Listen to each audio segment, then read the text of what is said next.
Hello, my fellow film fans. This is Stacia here. It is day number 7. Today's movie is going to be a British Christmas movie that is not set in Victorian era. It is 2003's Love Actually. And what I actually can't believe is that 2003 was 20 years ago.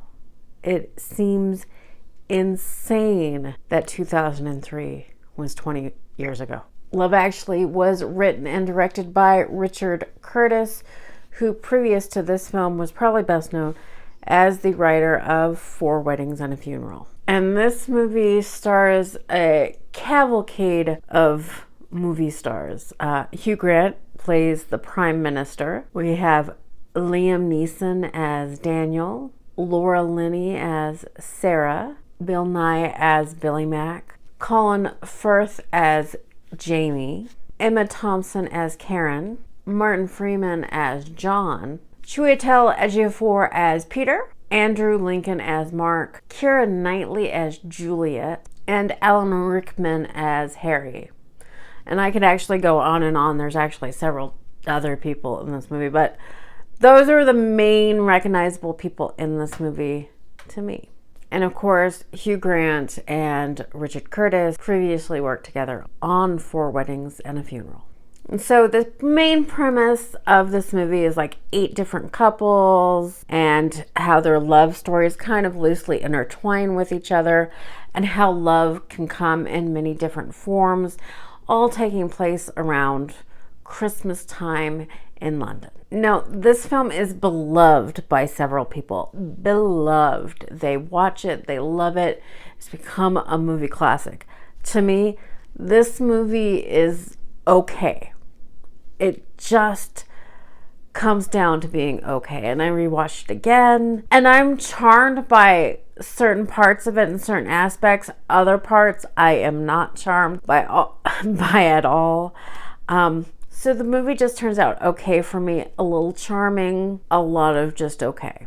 But if this is your favorite holiday movie, I get it. I get it. Love wins in the end, kind of, except for Emma Thompson's character.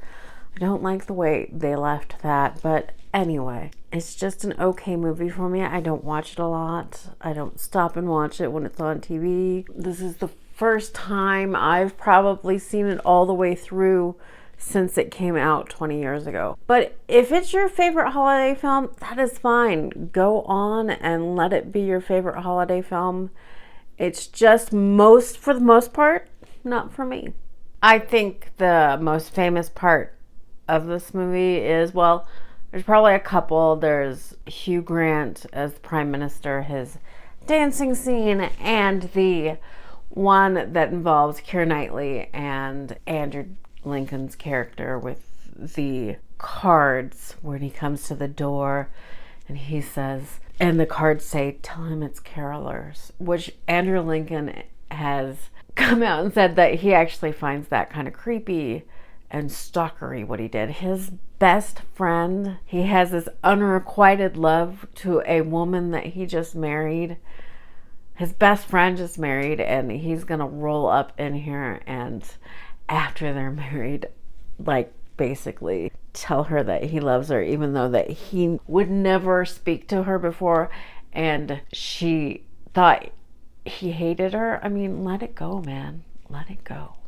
I'm gonna keep this one short and sweet. I've been going through some things, but I want to keep up on this 25 Days of Christmas movie because it keeps me sane inside, kind of. To do this gives me something to focus on. I can't believe I've made it to 7 movies. If you don't know, my name is Stacia. This is my dog Max. He lays in the background sometimes. But thank you for joining me here on this one. Sorry it's so short. Sorry I'm kind of down and low energy. I've been going through a lot lately, but thank you so much for joining me. If you'd like to subscribe, I would appreciate it. I love comments. I'd love for people to subscribe. I love talking about movies. I love to hear everybody's favorite movies, whether I like them or not. We all have different reasons for liking a movie or not.